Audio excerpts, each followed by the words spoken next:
Pues otra vez con todos ustedes, en Ellos si pudieron, hoy con un invitado muy importante, muy especial, que nos va a poner en manifiesto cosas habitualmente desconocidas, están por debajo de lo que ocurre, por debajo de lo que se ve, pero que son a veces mucho más importantes que las cosas que sí vemos, porque están en el fundamento de movimientos que afectan a veces no solamente a España, sino a muchos países, que tienen relación con una forma de ver el mundo, con una forma de ver al hombre, que tienen relación con lo que hoy llamamos la globalización, con eso que otros han calificado como el intento de un gobierno mundial, con esa idea de convertir a los estados en carcasas huecas y tratar de eludir las soberanías nacionales, que serían los principales adversarios de un plan en el que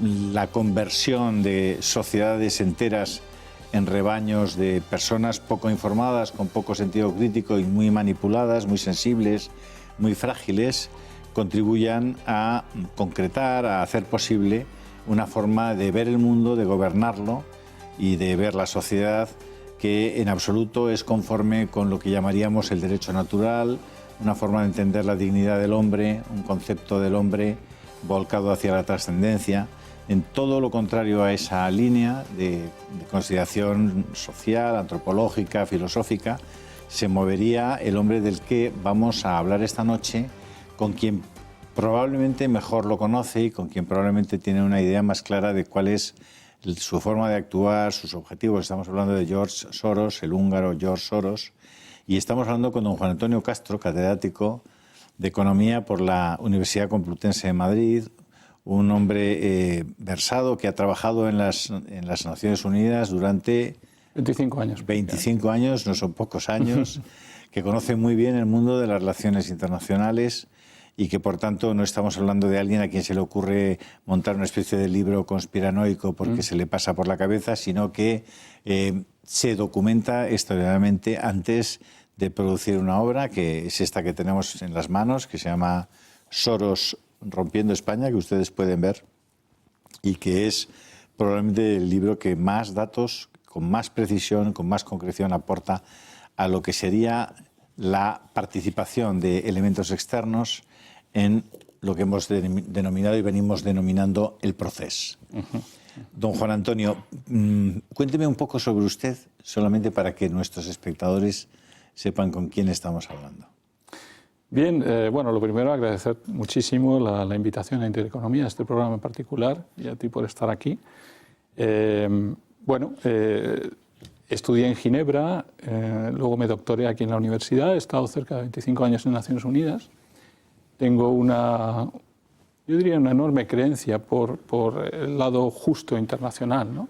Y he estado dedicado precisamente a luchar por temas de igualdad. Sé muy bien lo que es buscar la igualdad o no buscarla y ver las diferencias que hay siempre entre los que van de manera sincera y los que no van. Y desde luego sí tengo muy claro, porque he conocido bien el sistema de Naciones Unidas, lo que Naciones Unidas hace bien y hace mal. Y está claro que hay toda una serie de personajes, como del que hablaremos hoy, que interfieren en los asuntos internacionales. Yo me he dedicado sobre todo a economía internacional, también he trabajado en temas de misiones de paz en Afganistán con el Consejo de Seguridad de Naciones Unidas. He tenido ocasión pues, un poco de ver también los temas a nivel más político y geopolítico. Y en los últimos años, pues, con mi consultora, trabajo sobre todo en temas de apoyo geopolítico a diversos gobiernos, en particular en África y también en América Latina. Aurora Ferrer ha sido su digamos, coescritora, coautora de este libro, Soros rompiendo España. ¿Quién es Aurora Ferrer? Bien, Aurora Ferrer es una periodista, estupenda periodista, muy buena profesional, que en un momento dado está haciendo un máster de inteligencia en la Rey Juan Carlos, y un profesor que ve que se está tratando de analizar el proceso y el problema que está ocurriendo en Cataluña, ve que está mirando hacia Rusia y le dice: ¿por qué no miras hacia Soros, del lado de Soros?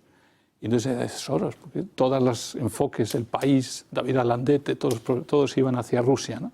Era una especie de unanimidad general, el Congreso de los Diputados, todo el mundo decía: no, si esto es Rusia. Y entonces, bueno, Soros, ¿y quién? Bueno, pues vete a hablar con Juan de Castro, que ha estudiado estos temas, tal. Vino a hablarme, investigamos. Yo tenía ya casi 400 interrelaciones, digamos, entre elementos que identifican la intervención de Soros en Cataluña, en el proceso, que aparece ese esquema precisamente en el libro. Y entonces llegamos a la conclusión de que hay que seguir investigando y amplificar. Y surge la idea de su por supuesto, que lo utiliza para su máster, pero luego decidimos hacer un libro para que no se quede simplemente en un máster de ella, sino que es una auténtica colaboración y una investigación, que es el libro Soros rompiendo España. Pero a lo largo de ese libro luego empezamos ya a descubrir una serie de cosas que nos van llevando mucho más allá de lo que era simplemente la responsabilidad ante la rebelión, la sedición, digamos, en Cataluña. Llegan a la conclusión de que la trama rusa no existe. La trama rusa es un invento, y además lo afirmo, es un invento cocinado por los servicios ingleses, el Foreign Office británico, la NED, es el National Endowment for Democracy, que es digamos, el Fondo para la Democracia, apoyado por el Congreso americano, y Soros, que también participa en todo este entramado de inteligencia, ¿no? Lo que podríamos hablar mucho, y quizá más adelante vamos a desarrollar un poquito más lo que es el tema, la injerencia de gobiernos extranjeros en este tema de catalán, que parecía tan sencillo que podía ser Rusia o Israel o China. ¿Quién estaba interviniendo? ¿Quién estaba apoyando todo este proceso, ¿no? Entonces, cuando se va descubriendo que no se trata ni mucho menos de Rusia, que esto es simplemente una desinformación que está siendo difundida por grupos ligados desde luego a la OTAN y al Departamento de Políticas Públicas de la OTAN, pero sobre todo manejados por dos actores principales de la OTAN, que son Inglaterra y Estados Unidos, en contra seguramente de la visión de otros socios de la OTAN. O sea, aquí el ser de la OTAN no significa que todos son la misma familia. Yo le he hablado con algunos... Supongo que en Estados Unidos tampoco todos pensarán de la misma manera. Tampoco. ¿Que Soros está en la línea de lo que puede pretender Donald Trump? No, Soros está en la línea de lo que pretendían Obama, Hillary Clinton y todo el grupo anterior de los demócratas. Soros está incluso planeando una especie de revolución de color en Estados Unidos en la cual pueda, como sea, contribuir a tumbar a Trump. El choque Soros-Trump, que es el choque de dos administraciones, digamos, de dos visiones del mundo y de dos controles del mundo, porque, digámoslo, Estados Unidos tiene la capacidad de intervenir con sus agencias, etcétera, en el mundo, y quien tiene el poder en Estados Unidos maneja todas esas agencias y tiene un enorme poder. La lucha está por quién toma esos poderes. Y Soros lo ha perdido claramente y está queriendo recomponerlo. Entonces yo pienso que la próxima revolución color, y no lo digo yo solo, sino varios expertos, y Antoine de Plaquevent en Francia, con su libro de la metapolítica de Soros, también afirma que va a haber, digamos, una revolución de color en Estados Unidos pronto, y ya la está habiendo, digamos. Muchos movimientos de protesta contra Trump están siendo financiados. ¿Qué significa una revolución de color?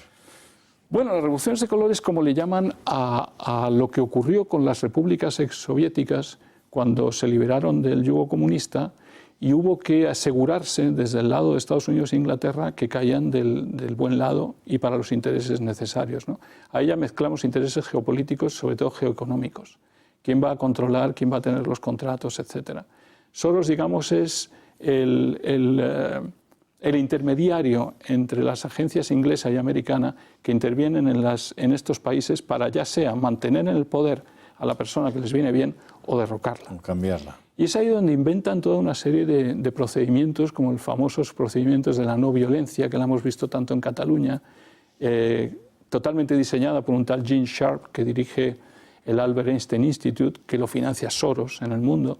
Ese Albert Einstein Institute ha seguido todas las revoluciones que llamamos de color, pues porque la de Ucrania se llamó la Revolución Naranja, la de Georgia la rosa, la de Egipto la blanca, han ido tomando colores. Y en Cataluña la amarilla. Y en Cataluña la amarilla. Y de hecho hubo un momento que queríamos llamarle el libro La Revolución Amarilla, ¿no?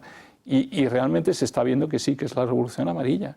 En los análisis del libro demostramos que se dan 97% de las características de una revolución de color y que de las 197 acciones no violentas, entre comillas, que dice Gene Sharp, pues casi los 2/3 se han cumplido en la revuelta catalana, ¿no? Soros está en el entramado de agencias de información en Estados Unidos, tratando de tener alguna presencia, supongo, en el mundo de esas agencias, de la que la CIA probablemente es la más importante, pero no la única. Y, por supuesto, debe estar con vinculaciones con el que sería el segundo gran poder en América Latina, que sería el narcotráfico, en Centroamérica y en América Latina y en los propios Estados Unidos, ¿no? Ese es un tema que hay que investigar mucho más. Soros está muy metido en América Latina y siempre se le ha asociado con el tema del dinero del narcotráfico y la utilización, digamos, porque Soros lo que hace normalmente es que se enfrenta a un determinado gobierno que le gusta o no le gusta, si no le gusta o no le guste, apoya a las dos partes. Lo hemos visto en Albania, por ejemplo. En Albania apoya al gobierno y a las revueltas estudiantiles contra el gobierno, porque uno de los dos se va a quedar manteniendo en el poder. Es capaz de eso y de cualquier cosa. Vamos, de hecho, Soros, yo no sé si la gente lo sabe en general, pero Soros ha declarado en televisión que él suele actuar de vez en cuando de manera amoral y que el resto del tiempo intenta hacerlo de manera moral. Yo creo que si yo digo eso, se ha terminado mi carrera, o si tú lo dices, no, se terminó nuestra carrera. O sea, es un señor que se permite decir eso y se permite añadir que no le preocupa el impacto social de sus intervenciones. Un señor que ha tumbado la libra en una noche y que ha ganado 1.000 millones. Es absolutamente Esa es su primera amoral. la más icónica, ¿no?, de sus operaciones. Es la icónica. ¿No? Es donde él se hace con un prestigio, entre comillas, ¿no? ¿Qué hizo exactamente? Su objetivo es tumbar la libra, su objetivo sobre todo es sacar la libra del sistema monetario europeo en ese momento. Y organiza una serie de ventas tremendas en un solo día que planifica, y el Tesoro británico no es capaz de pararlas y termina la historia con una ganancia de 1.000 millones en un día para este señor, ¿no? Es el comienzo, digamos, de donde se le empieza realmente a conocer. Pero también donde se empieza a conocer el interés de este hombre y del entramado, porque yo creo que no se puede hablar de una persona, ¿no? Aquí se dice Soros rompiendo España, no, Soros, su entramado y los gobiernos que van con él rompiendo España. Soros, su entramado y la Comisión Europea y mucha gente en la Unión Europea rompiendo España. Porque a lo que lleva todo esto, y al final hemos llegado a las conclusiones de que lo que estamos yendo, y tú lo has mencionado cuando abrías el programa, has mencionado que íbamos hacia las naciones sin Estado. Es que es a lo que vamos. A fin de cuentas, ha tenido tal fortaleza este entramado en influenciar a las autoridades de la Unión Europea que Cataluña y los independentistas catalanes no van a tener problema próximamente en empujar mucho más sus principios, sus visiones, digamos, e imponerlas, porque van a tener apoyos.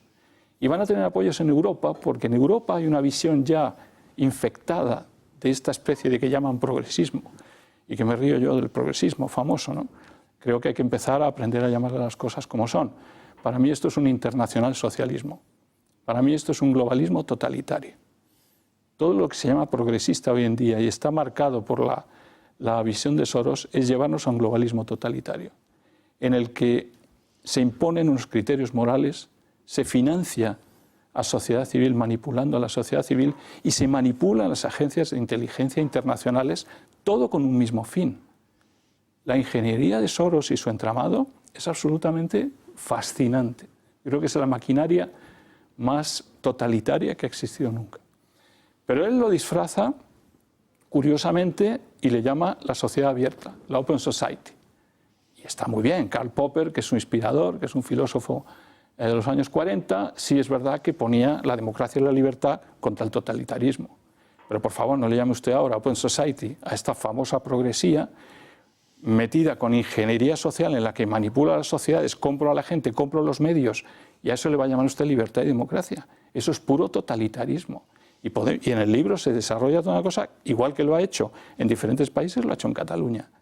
Esto va todo de totalitarismo. Déjame volver un momentito atrás. Sí. ¿Cuál es la relación entre los dos viejos rockeros de la banca internacional, los Rockefeller y los Rothschild, que parece que en un momento determinado incluso se habla que podrían estar enfrentados por un deseo de los europeos, los Rothschild, de volver al patrón oro, y con una oposición feroz por parte de los Rockefeller, que están completamente en contra de una operación de esas características? Pero parece que los dos en un momento determinado son patrones de Soros en los Estados Unidos, ¿o no?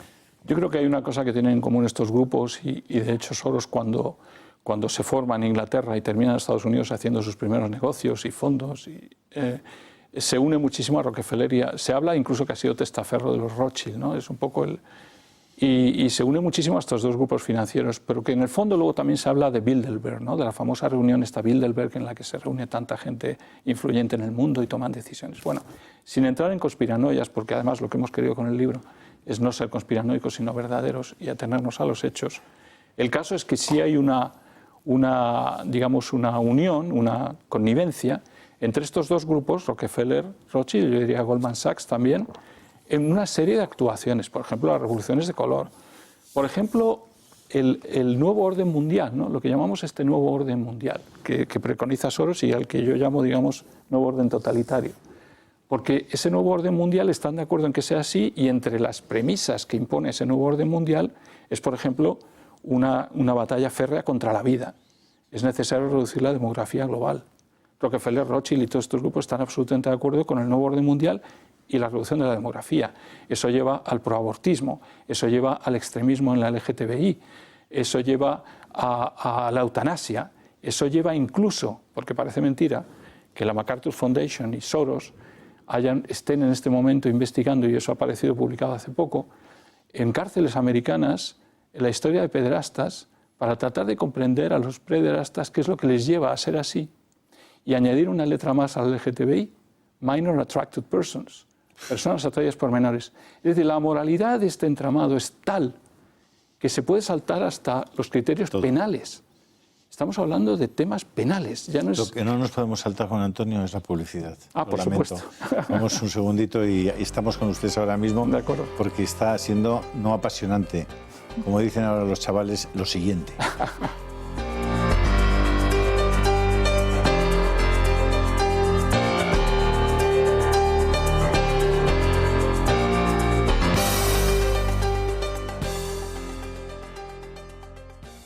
Bueno, estamos esta noche hablando con don Juan Antonio Castro, catedrático de Economía de la por la Universidad Complutense de Madrid, y estamos hablando de uno de esos asuntos de los que la mayoría de la gente pues prácticamente no ha oído ni ha escuchado hablar, pero que son uno de esos temas de los que es obligatorio que hablemos y que escuchemos hablar. ¿Por qué?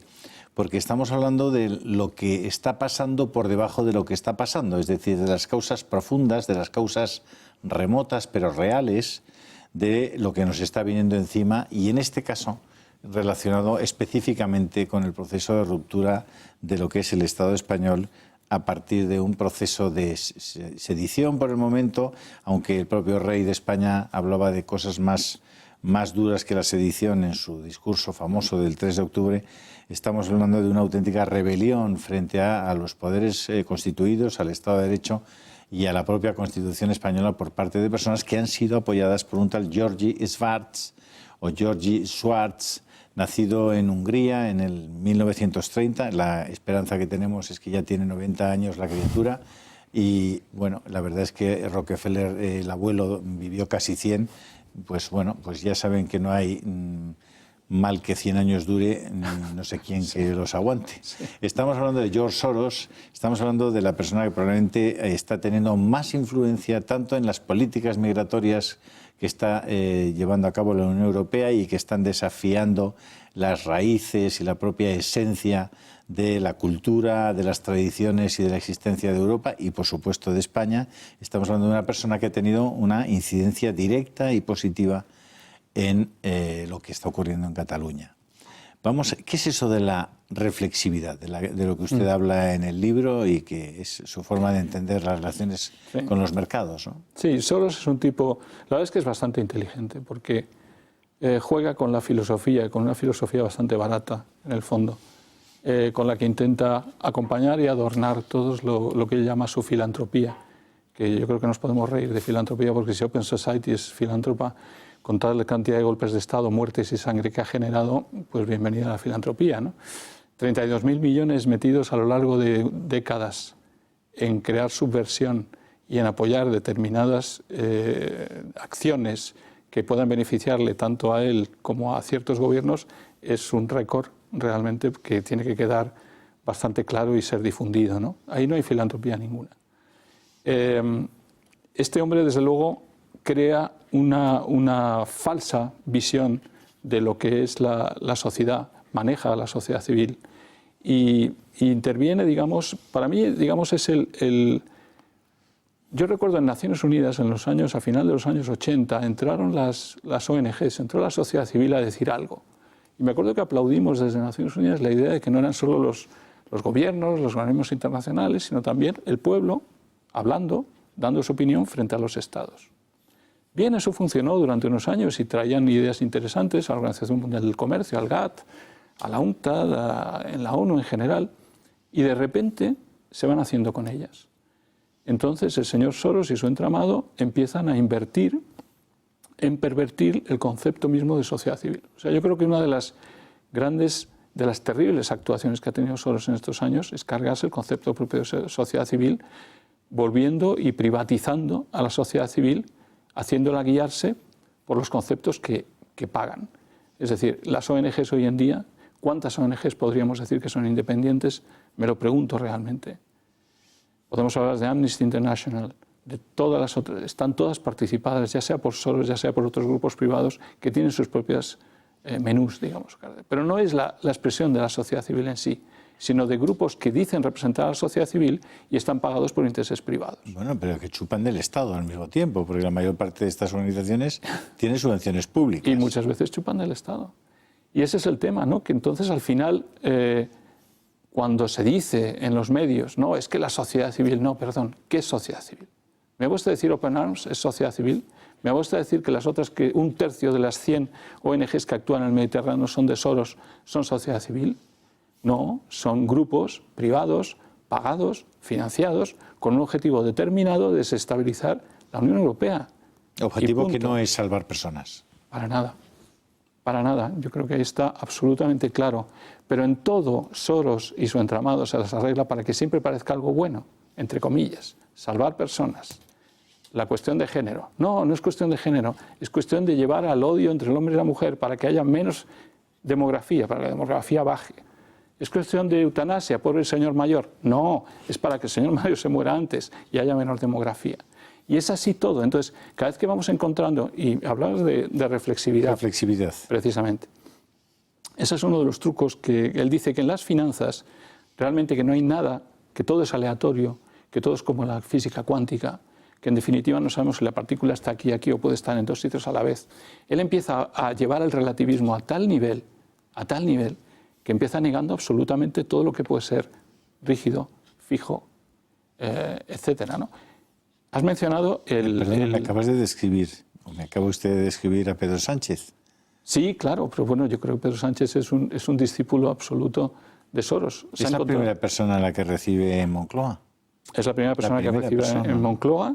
El propio Borrell se reunió también con Soros antes, pero Soros también se ha reunido con Ciudadanos, Soros se ha reunido con mucha gente, incluso se habla con Pablo Iglesias. Soros ha financiado Occupy Wall Street y, por supuesto, seguramente tendrá algo que ver con Podemos, con Bolivia, con muchos otros temas.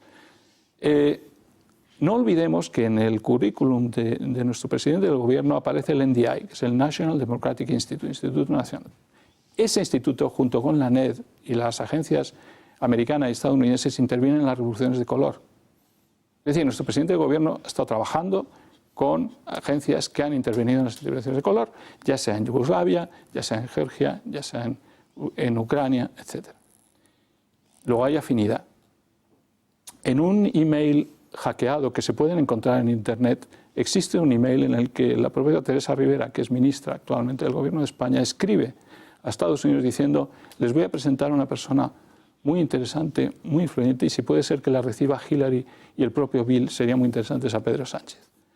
La propia ministra Teresa Rivera tiene unos contactos con la administración de Hillary Clinton y demás, la administración de Obama, que está absolutamente alineada con Soros, ¿no? Digamos, todo es una especie de gran familia. Incluso estoy identificando entre los ministros actuales muchos que defienden a tope las ideas de sociedad abierta y que han escrito incluso libros, como el propio Manuel Castells, que ha escrito un libro con Soros. ¿Ha escrito un libro con Soros sobre la... El nuevo ministro de Cultura. Sí, por supuesto. Y universidades, ¿no? Universidades. Y además ligado con Podemos, ¿no? De cierto modo. Bueno, pues es un gran admirador y discípulo de Soros. Ya. Teresa Rivero también. La propia Carmen Calvo tiene gente trabajando que está ligada a las influencias de inteligencia también de grupos de Soros. Y luego tenemos al propio presidente del gobierno que ha pertenecido al NDI. Y si seguimos investigando el gobierno, no me extrañaría que salieran 3 o 4 más. El tema está en que los globalistas frente a los soberanistas, en este momento tenemos un conflicto entre globalistas y soberanistas. Para mí los globalistas son totalitarios y no son progresistas. y los soberanistas son los auténticos demócratas. Entonces, o comprendemos eso bien o nos van a seguir engañando. Entonces, yo creo que hay que traer todo eso muy claramente y saber qué estamos haciendo. Pero desde luego el gobierno actual es el gobierno globalista, ciertamente con tintes muy totalitarios en cuanto a que permite que grupo sorosiano y todo el ambiente, el entramado sorosiano, ejerza esa ingeniería social tan perversa para la sociedad, ¿no? Parecería, si están impulsando el proyecto independentista en Cataluña, se pueden encontrar con un montón de caparazones mucho más pequeños, pero con un sentido de la soberanía todavía más arraigado y más profundo, ¿no? Porque al final se pueden encontrar con que los independentistas que ellos protegen lo que quieren es constituir un Estado todavía mucho más cerrado y más protector de sus propios intereses o más desvinculado de Europa, más, ¿no? Eso es lo que yo pensaba también. Sí, yo pensaba también eso, pero este último seminario que ha habido en Ginebra hace meses, que han organizado el vicepresidente del Parlamento catalán y varios profesores de la Universidad de Ginebra, y todo pagado con el dinero nuestro, ¿no? Porque al final la Generalitat y los independentistas lo que hacen es pagar con nuestro dinero unos seminarios que lo que hacen es destrozar la imagen de España. Y de la imagen tenemos que hablar también de España, porque se supone que hay una marca España que está defendiendo nuestra imagen internacional y hay unos independentistas y una Generalitat que con el mismo dinero español está denigrando la propia imagen, ¿no? Pero bueno, lo que decía es que en ese seminario internacional de Ginebra se promueve la idea de Estado sin nación. Y a lo que nos lleva todo esto es que no es que vayamos a encontrarnos una Cataluña soberana que lucha por su soberanía y ser un Estado. Lo que nos vamos a encontrar es a un norte de Italia, una Escocia, una Cataluña, un País Vasco, que no tienen tanto interés en ser Estado como sí en ser naciones de un gran Estado europeo. Y ese Estado europeo fácilmente manipulable por grupos como el entramado de Soros, que ya manipula gran parte de las instituciones europeas. ¿En qué punto de su informe y de su estudio se encuentra con Artur Mas? Bueno, yo creo que ese es el punto clave, porque Artur Mas desde el 2012, digamos, empieza a ver quién va a poder apoyarle en el mundo para hacer la independencia. Y a pesar de que David Alandete, El País, y por cierto, me gustaría que David Alandete un día se sentase con nosotros y muestre las pruebas que tiene de Rusia, que yo traigo las pruebas de Soros y a ver quién gana. Porque me parece absolutamente vergonzoso que El País, un periódico tan serio, se supone, en este país y respetado internacionalmente, que fue apoyado por el grupo Liberty de Soros para salir de sus problemas, no lo olvidemos, se permita jugar al apoyo al Reino Unido para intentar tapar las acciones de Soros, ¿no? Pero dicho esto, estaba con el tema de Alandete, me he marchado, de que reto a Alandete que traiga sus pruebas aquí. Pero la idea es un poco que ¿Cuándo se encuentra con Artur Mas? Ese es un poco que Artur Mas en ese momento está viendo a ver quién le va a poder apoyar. Y por supuesto que no es Rusia. Rusia aprovecha situaciones, pero generalmente no tiene la capacidad de crear grandes situaciones. Eso yo creo que está claro. Yo pongo en el libro que es un poco la rémora de Soros, ¿no? Soros va logrando cosas y si saca algo va comiéndose las pizquitas, pero no es el iniciador. Es que en cuanto uno empieza a mirar el tema que hemos hecho en el libro, empieza a salir Artur Mas con Independent Diplomat. Independent Diplomat es una ONG, se puede decir, apoyada por el gobierno británico, de nuevo, la National Endowment for Democracy y Soros, con 2,4 millones por parte de Soros, con mucho dinero. ¿Y qué es Independent Diplomat? Independent Diplomat en Estados Unidos, o sea, ¿a dónde va Artur Mas al principio? A Estados Unidos. No va a Moscú ni a Tel Aviv, va a Estados Unidos. ¿Por qué? Porque nadie se independiza hoy sin el beneplácito de los americanos. Entonces, lo que es absurdo es que nos vendan en el Congreso de este país y desde el gobierno de nuestro país que esto eran los rusos. Por favor, Artur Mas se vende a Independent Diplomat, es decir, a los americanos. Y a partir de las 400 relaciones de Soros y de la OTAN y del gobierno británico y americano son tan inmensas que ya está bien, ¿no? Yo creo, de tomarnos por absolutamente ignorantes en este país. Artur Mas va a Independent Diplomat. ¿Quién está al mando de Independent Diplomat?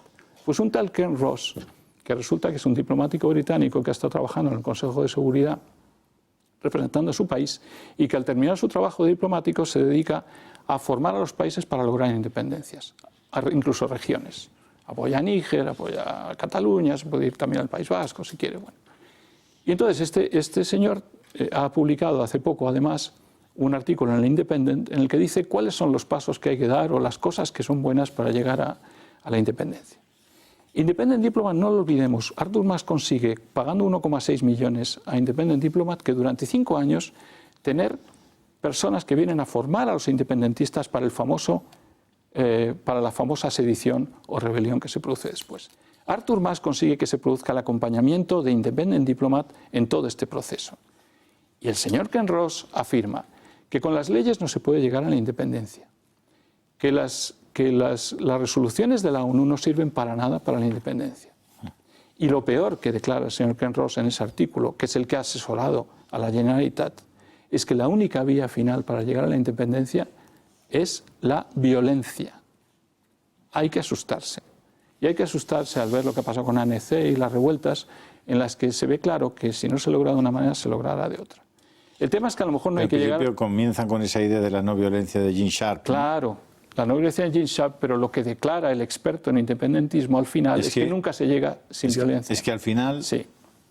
Es donde empiezan a estar. Es donde empiezan a estar. Y además pone un ejemplo muy interesante. Los del Sahara Occidental, que estaban junto con Sudán del Sur discutiendo en el Consejo de Seguridad cómo se podría lograr la independencia, estaban esperando una noche y estaba el propio Ken Ross allí y le dice los de Sahara Occidental, pero ¿por qué no se habla de nuestro tema en el Consejo de Seguridad y logramos nuestra independencia? Y dice, porque no es lo mismo que Sudán del Sur, que se están matando. Nunca va a pasar si no ocurre desgraciadamente violencia. ¿Qué es lo que puede parar la violencia? Que tengamos un gobierno en este país que sea abierto a que no se tenga que producir violencia porque directamente les facilita el camino. Sería terrible si este gobierno acaba en connivencia o ya sea por presiones de los independentistas cediendo para que no llegue la violencia, pero cediendo tanto que acabemos con una especie de Estado sin nación, que es lo que quieren tanto el País Vasco como Cataluña. Bueno, pero si este gobierno está en ese entorno Soros, algunos de sus ministros, el propio presidente del gobierno... Van en esa línea. Es que van a trabajar hacia allí, van en esa línea. Nos volvemos locos, ¿no? Y olvidémonos, van en esa línea totalmente, y lo que sí hay que empezar a dejar claro es qué es esa línea, en qué consiste, qué poco demócrata es y cómo manipula a nivel mundial. Yo creo que cuanto más mostremos cómo se manipula, nos daremos más cuenta que estamos en las manos de un cierto nuevo totalitarismo y que los auténticos demócratas se han quedado del otro lado. Pero usted hablaba al principio de una socialdemocracia universal. Sí, porque es que... Ese es el modelo. Es decir, al final de esos procesos, ¿qué modelo implantan? Es decir, un modelo de libertades, un modelo de totalitarismo. ¿Qué modelo implantan? Porque si ellos han sido los responsables de la revolución naranja en Ucrania, de la revolución blanca en Egipto, de las revoluciones en las llamadas primaveras árabes, al final no les ha salido nada muy bien. Sí, bueno, les ha salido bien en el sentido de que tienen las piezas y los políticos que necesitan en cada país, ¿no? Y que si eso se mueve, van a intervenir a través de la sociedad civil y de su dinero y de sus ONGs para cambiarlo. Es decir, lo que sí tienen bien organizado es un sistema, bueno, ahora incluso para intervenir en España, ¿no? Es que a mí me hacía gracia, estuve trabajando con el gobierno de Angola, un pobre país que ha tenido que sufrir la Open Society de Soros, que ha querido derrocarlo durante 12 años y le ha destrozado la vida destrozando su imagen. Yo llegué a ver que con simplemente 10 periodistas habían organizado un sistema para denigrar la imagen de Angola en el mundo durante años, para acabar tumbando el gobierno, ¿no? Entonces son capaces de todo, y al ver lo que pasaba en Angola y ver que estaban tocando Cataluña, es ahí cuando también me decidí a escribir el libro, ¿no? Es que cuando se empieza a meter con un país, ya lo ha hecho con todas las revoluciones de color, adopta siempre los mismos estilos y son derrocamientos de gobierno. Entonces no olvidemos que si esta gente y nuestro gobierno están influenciados, como parece, por Soros, cuidado, porque están influenciados con gentes que no son ajenas a provocar golpes de Estado y a importarles un pimiento realmente los órdenes establecidos. No tienen límites. No hay límites. No hay límites. Y por eso la verdad vale igual que la mentira. Y por eso la reflexividad, y no acabo de hablar de ella, cuando Soros habla de que no se puede, de que el ser humano y las acciones humanas no pueden actuar frente a la incertidumbre, lo que está diciendo es que hay que actuar en forma de ensayo-error. Yo pruebo, pincho, veo qué pasa, veo qué ocurre, pero en un ensayo-error absolutamente sin ideología. Digo la verdad, digo la mentira, digo la mentira, digo la verdad, y voy a acabar sacando una media y voy a acabar logrando cosas y viendo qué es lo que está pasando. Esa visión muy cuántica de las cosas, ¿no? Y muy de aleatoria, pero no lo es tanto, es relativizar al máximo todo. Hay un libro de Gregor Pupink que ha escrito, que está trabajando en Estrasburgo frente al Tribunal de los Derechos Humanos de Estrasburgo, y ha escrito un libro sobre la desnaturalización de los derechos humanos. El derecho natural. Soros se ha cargado el derecho natural. Los derechos humanos de los que nos hablan hoy, que se están centrando prácticamente en derechos humanos que surgen de la propia origen del individuo, no de un poder superior, no de algo superior. Son innatos. La historia de los derechos humanos, la historia de la justicia, del derecho, que viene del derecho natural, ha funcionado perfectamente durante siglos sin que nadie nos tenga que venir a decir que ya no es el derecho natural sino el hombre. Pero lo que ocurre es que si todos los derechos humanos emanan del hombre, ¿vale cualquier hombre? ¿Vale cualquier opinión del hombre? ¿Vale en cualquier momento cualquier cosa para desnaturalizar los derechos humanos? Y eso lleva al miedo que nos está dando lo que está ocurriendo en el Tribunal de Derechos Humanos de Estrasburgo, en el que hemos descubierto hasta ahora que cerca de una cuarta parte de los jueces del tribunal pertenecen prácticamente a Open Society Foundation, es decir, a Soros. Y eso es un tema muy grave, pero es que lo pone en sus currículos, no estoy desvelando ningún secreto. Una cuarta parte de los jueces que forman parte del Tribunal Europeo de Derechos Humanos. Interesante, sí. Está trabajando para George Soros. O ha trabajado para George Soros si es de su línea. Entonces ya tenemos muchas cosas. Tenemos derechos humanos, que es con lo que más juega Soros para actuar en los países. No es que lo dice derechos humanos.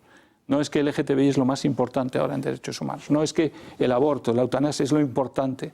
Pero se está usted olvidando que los principios cristianos existen de siempre, que el derecho natural ha existido siempre, que me está usted enseñando una nueva moral que está construyendo.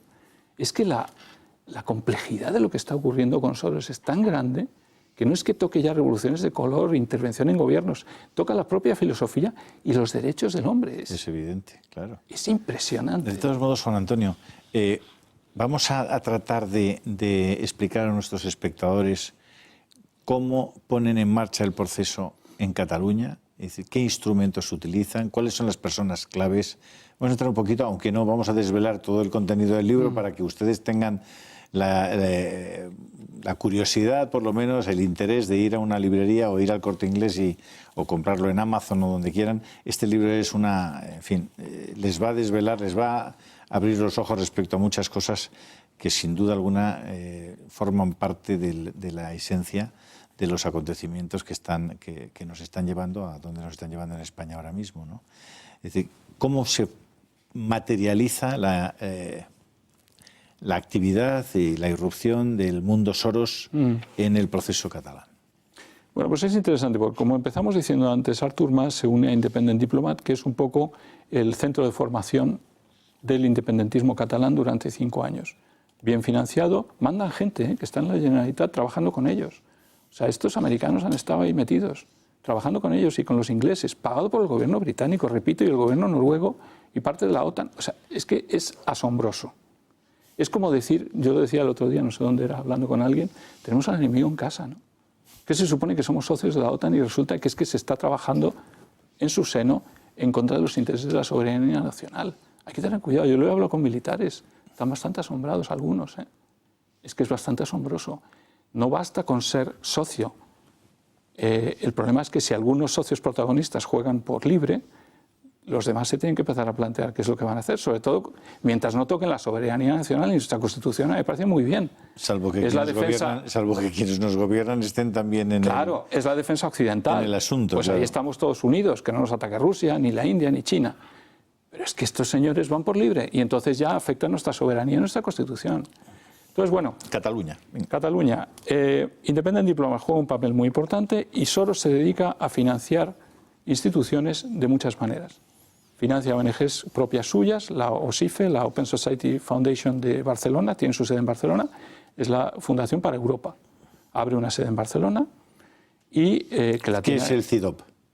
El CIDOB es un centro de investigación, es un poco un centro de investigación, un think tank, empezó siendo dedicado más a geopolítica y luego se ha dedicado más al independentismo. También está en Cataluña. Está en Cataluña, Nicolás de Pedro, que ha estado dirigiéndolo también. Jordi Baqué es el que ha dirigido la Open Society Foundation, que es el actual representante de Soros en España. Jordi Baqué. ¿Quién es? Sí.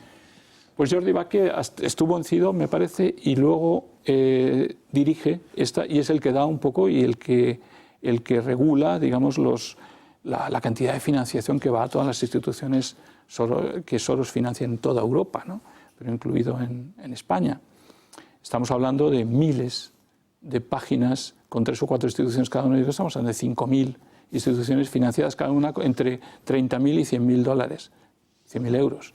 Estamos hablando de, cubre desde derechos humanos, población gitana, lucha contra la Guardia Civil en los Saltos de Melilla. O sea, la lista es infinita de todas las cositas que financia. La suma de todo ello crea una sola visión, que es lo que ha conseguido en Europa, ¿no? Entonces está OSIFE, y luego están las grandes como Open Democracy, que es otra que se dedica a poner verde a España en cuanto empieza el proceso a desarrollarse, pagado por Soros. ¿Cuáles más? Hay una serie.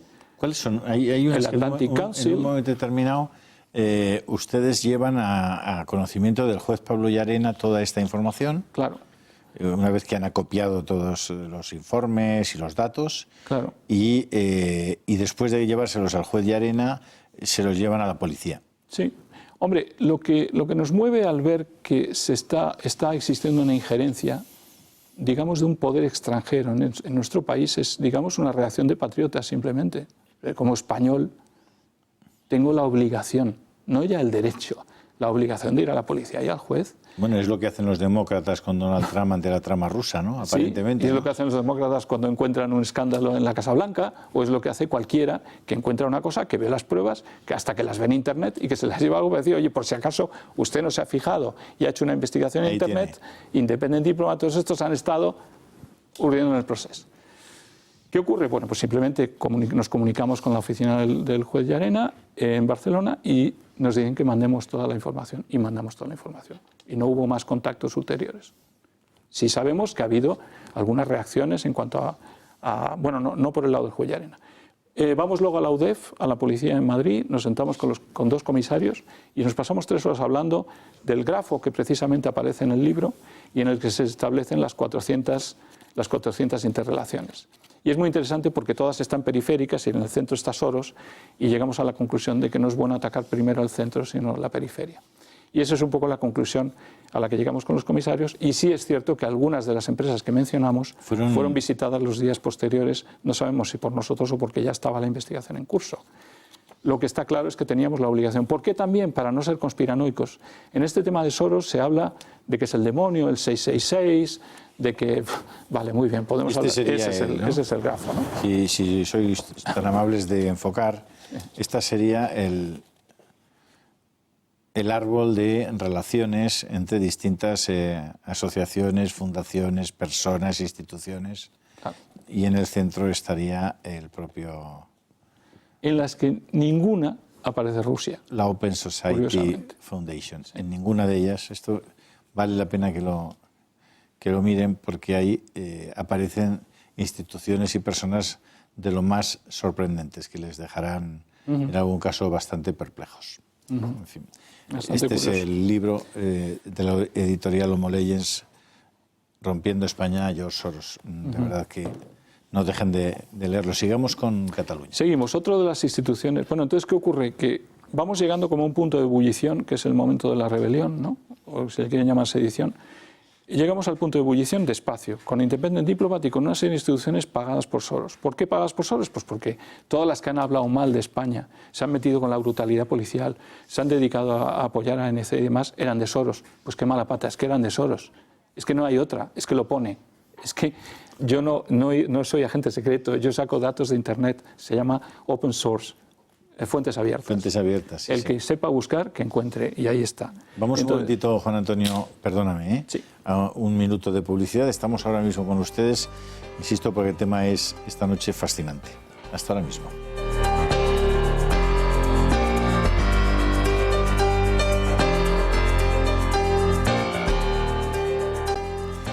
Claro, no estamos hablando de conspiraciones esta noche, sino de datos precisos, estudiados durante meses y puestos negro sobre blanco en un libro donde van a ver un árbol de organizaciones. Claro, cuando ustedes oyen hablar un día, dicen la Asociación de Periodistas de Torrelodones dice que. la Asociación de Veterinarios, la Open Watch, no sé cuántos, que es una organización, Amnistía Internacional, el Open... Y cuando usted coge un papel y empieza a poner todas esas instituciones y cientos más, porque no habría tiempo probablemente para hacer un árbol completo, que son al final organizaciones que están concebidas desde una cabeza. Es decir, alguien ha concebido que en determinadas materias lo que hay que hacer es organizar una red capilar, de instrumentos no especialmente grandes, salvo en algún caso muy concreto, pequeñas organizaciones, pequeñas ONGs, pequeñas fundaciones, asociaciones, instituciones, institutos, que producen opinión, que a través de determinados medios de comunicación que serían el otro nivel para proyectar todas esas opiniones y que converjan al final en un objetivo común, y es que se generalice, se genere una opinión pública que depende fundamentalmente de la opinión publicada y de la opinión televisada y de la opinión radiada, que esté en consonancia, que contribuya a la instauración de un poder político y de un poder social que esté en la línea de los intereses que ellos defienden, ¿no? Hablábamos con Juan Antonio Castro, no sé si lo estoy explicando perfecto. Más o menos bien, Exacto, pero la idea sería contribuir a que haya una sociedad con menos personas. Por supuesto. Las personas que haya que estén muy limitadas en su acción, específicamente en su libertad, en la libertad para educar a sus hijos, en la libertad para pensar sobre las relaciones familiares, sobre las relaciones humanas. Todo eso, aunque a nuestros espectadores les cueste creerlo, existe gente que está ocupándose de eso y que lo hace con muchísimo dinero y que son jugadores de ventaja, porque además juegan con su dinero, pero sobre todo con nuestro dinero. Es decir, que como en judo utilizan nuestra propia fuerza para tirarnos al suelo y trincarnos, ¿no? Sí, sí. Están jugando en las grandes ligas, como se dice, ¿no? Es que no olvidemos, es que encima de todo está Rockefeller, Rothschild, Goldman Sachs y todos los grupos, pero es que esos grupos, claro, apoyan lo que es el predominio tecnológico financiero angloamericano global. Entonces no es que al decir eso esté atacando, o sea prorruso, o sea antiamericano, no, es que esto es así. De 20 primeras empresas tecnológicas en el mundo, 11 son americanas, 9 chinas y ninguna europea. A mí que me pregunten por qué. Pues alguien se ha dedicado, y en particular Angloamérica, a dejar a esta Europa estéril desde la fundación de la propia Unión Europea con Monnet y Schuman, que siguieron los designios de lo que les decía el Plan Marshall, absolutamente teledirigidos. Y esto no lo digo yo, lo dice Philippe de Villiers en un libro fantástico que dice «Tiré del hilo de la mentira y salió todo», basado en papeles confidenciales de Monnet. Monnet y Schuman eran unos agentes trabajando para los Estados Unidos. Eso se ha sabido hace 2 años. O sea que esa historia nuestra construcción de europea, Gasperi de... No, nuestra construcción europea es la construcción de unas personas teledirigidas, que además tienen la obsesión de que ningún europeo piense como nacional, sino como europeo. Entonces ya empieza ahí todo el tema. O sea que al final no solamente pusieron al alcalde de Colonia al frente de Alemania, que era Konrad Adenauer, sino que decidieron quién era el grupo que generaba la primera constitución, la primera idea de Europa, que fue claro, el Club de Roma, a partir del Club de Roma. El Club de Roma. Pero ¿qué íbamos a hacer con el Club de Roma y qué constitución íbamos a aprobar si nunca se quiso que la parte política la controlásemos? Si nos quedamos en economía y administración. La Unión Europea es una historia de economistas y administradores. ¿Y dónde está la política? Ah, es que no hay política. Sí, ahora la están haciendo. Pero van a hacer, y como hablábamos hace un momento, van a hacer una Unión Europea de Estados sin nación, que se pueden manejar bien, donde se puede hacer buena especulación, se puede controlar. Pero ahí llegamos a controlar hasta las ideas, ¿eh? Por eso digo que es totalitario. Bueno, si hay 20 grandes compañías tecnológicas y ninguna es europea... 11 americanas, 9 chinas y ninguna europea. Algo ha pasado, ¿no? Estamos vendidos. No, pero es que todos partimos un poco del mismo nivel al acabar la Segunda Guerra Mundial. Entonces lo que hay que preguntarse simplemente, ¿qué han estado haciendo para retenernos de esa manera? Yo me acuerdo que en Herrera en la Onda, que participé, me preguntó una periodista, ¿pero qué es esa manía de pensar que quieren controlar Europa? ¿Pero qué manía? Pero si es que controlan Europa desde Monnet y Schuman. Pero si aquí lo que no se quiere es que seamos independientes. O sea, yo diría que de las grandes cosas que hay que luchar ahora en Europa es por Europa. Pero una Europa de naciones soberanas y una independencia que no hemos tenido nunca. A ver, estamos hablando del mundo de la tecnología, que es uno de los mundos que a mí me apasionan. Yo explicaba el otro día, y no quiero ser reiterativo, seguramente lo habrán podido escuchar, pero los actuales servidores que están en manos de las 4 grandes compañías tecnológicas norteamericanas, que son Apple, Google, Microsoft y Amazon, y que son los propietarios de lo que llaman la nube, esa cosa que dicen usted, no se preocupe que los datos yo se los pongo en la nube, tranquilo o tal. Bueno, pues esa nube es, en la práctica está radicada, está físicamente en unos ordenadores, que son pues, aparatos, que están en lo que llaman granjas de servidores, diseminados por todo el mundo, pero fundamentalmente en lugares fríos, porque necesitan un consumo importante, generan mucho calor y necesitan refrigerarlos, por eso los ponen ya en lugares fríos. Están diseminados de modo que no puedan ser atacados en un solo sitio y puedan ser destruidos o bloqueados, sino que están perfectamente diseminados, con un conocimiento en el que es muy difícil que una sola persona pueda acceder a eso. Por otra parte, están muchas veces en lugares subterráneos para que tampoco puedan ser atacados. Pero yo les decía que para que se hagan una idea de qué estamos hablando de que esos servidores, esos ordenadores, consumen el 8% de toda la energía eléctrica que se consume en el mundo. Es decir, estamos hablando de una capacidad ilimitada de cálculo, no infinita, porque infinito solamente hay Dios, pero estamos hablando de una capacidad ilimitada de cálculo. Con una capacidad ilimitada de cálculo se puede hacer casi cualquier cosa. Desde luego, en una décima de segundo nos cierran este chiringuito. Aquí no ponemos en marcha otra cámara, ni el teléfono móvil, y en el caso de un Estado, prácticamente en minutos quedaría bloqueado, no podría en el Estado poner gasolina, abrir una puerta, encender nada, ni poner un teléfono en marcha, y muchísimo menos si tiene un sistema de misiles ese Estado, que se olvide, porque se le van a quedar en la tierra, pero vamos, seguro, ¿no? Estamos hablando, para que se hagan ustedes una idea de la diferencia tecnológica, en cualquiera de nuestros teléfonos móviles, y perdónenme que haga esta disertación, en cualquiera de nuestros teléfonos móviles hay lo que se llama procesadores. Es decir, en el teléfono móvil entran bips, entra una señal que viene de la antena. Esa señal hay que convertirla en el vídeo que usted ve en WhatsApp, o hay que convertirla en un audio o en una fotografía. Eso lo hace una cosita así, chiquitita, que se llama procesador. Ese procesador está constituido de transistores. Ustedes recordarán los transistores hace 50 años, eran unas piececitas así, ¿no? Bueno, pues, ¿saben cuántos transistores lleva un procesador de esos que tiene su teléfono móvil? Lleva 7.000 millones de transistores. 7.000 millones de transistores. ¿Saben con qué medida tiene que trabajar la máquina que fabrica el procesador? Pues trabaja con máquinas que se alimentan, digamos, que toman como consideración una medida que se llama nanómetro. ¿Saben lo que es un nanómetro?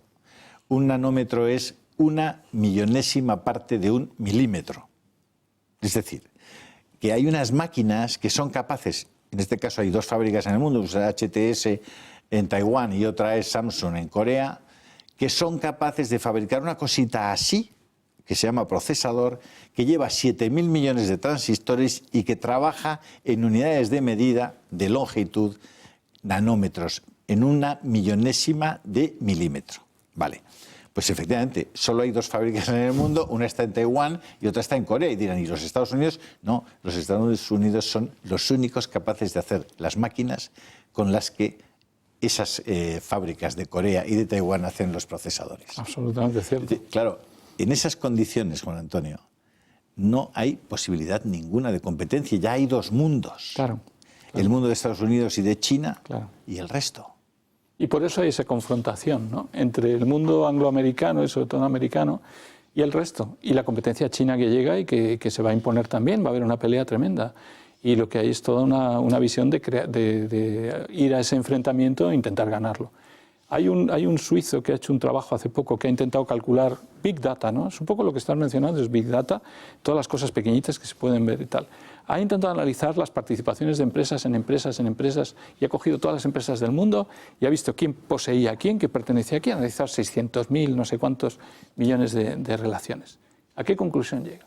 Pues que al final solamente hay una treintena o 40 propietarios que tienen el 85 o el 90% del valor mundial de todas las empresas, y la casualidad es que son o tecnológicas o financieras angloamericanas. Paremos ahí. Hay un poder tecnológico, hay un poder financiero, está controlado por quien está controlado. No intentemos pensar que ni Cataluña va a ser independiente, ni España va a ser independiente, ni Europa va a ser independiente. Mientras eso sea así, ellos mantendrán las condiciones y las razones para seguir manteniendo ese poder.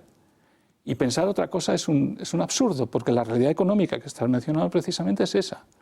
Nadie va a cambiar eso por el momento, y menos una Europa no independiente, ¿no? Es lo que hablábamos antes. ¿Se puede uno oponer seriamente a Soros en España? Es decir, ¿todavía hay margen para...?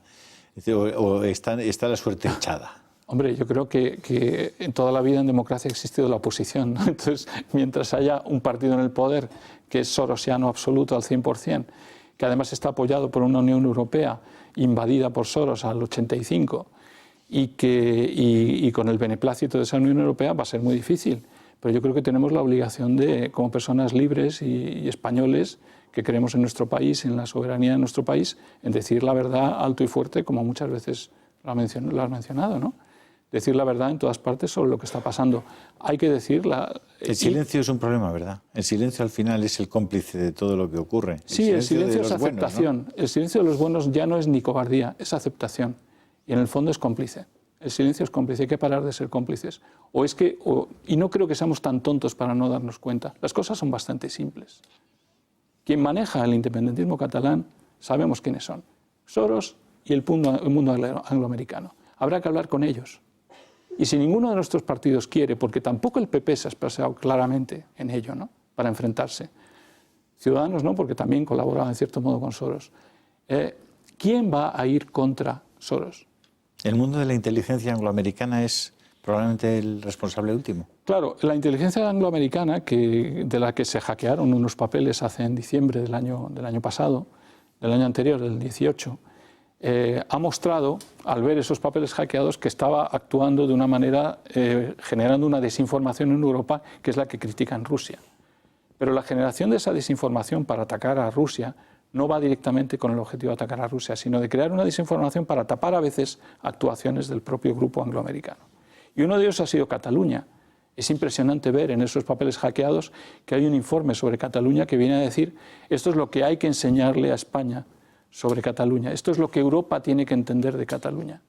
Sabemos muy bien, y lo dicen, y lo he puesto en el libro, la fotocopia, que no ha sido Rusia.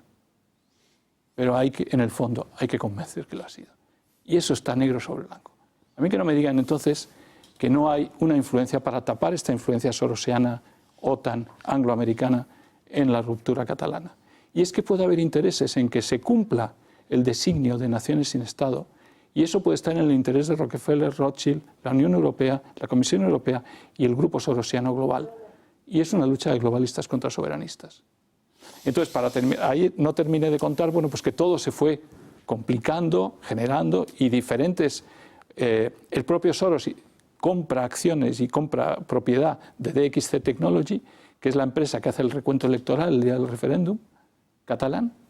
Compra 6 meses antes y 2 semanas antes del referéndum vende todos sus valores en DXC Technology. Hace lo mismo con Parlem. Bueno, Parlem, a través de Gala Capital, en el que interviene él, compra MásMóvil y MásMóvil compra Parlem. Y Parlem es la única web que el día de del referéndum queda abierta. Y Puigdemont se vanagloria en los medios diciendo: Parlem es la única que está defendiendo el independentismo. Señores, Parlem la ha financiado la Generalitat, está financiada por Soros. DXC Technology, para el recuento, está financiada por Soros, que se sale 2 semanas antes para que no se vea. Pero por favor, hablemos las cosas claras. ¿Quién está detrás de todo esto? Lamento, Juan Antonio, que se nos ha ido el tiempo, sí, porque yo he hablado más de lo que debería yo en esta entrevista, lo lamento, porque es muy, muy interesante lo que usted nos cuenta. Vamos a contar con usted también en otros programas de nuestra casa, porque creo que es muy importante que ustedes conozcan los entresijos de por qué pasan las cosas que pasan. Gracias por estar con nosotros un día más, muy amables, y hasta la semana que viene, si Dios quiere.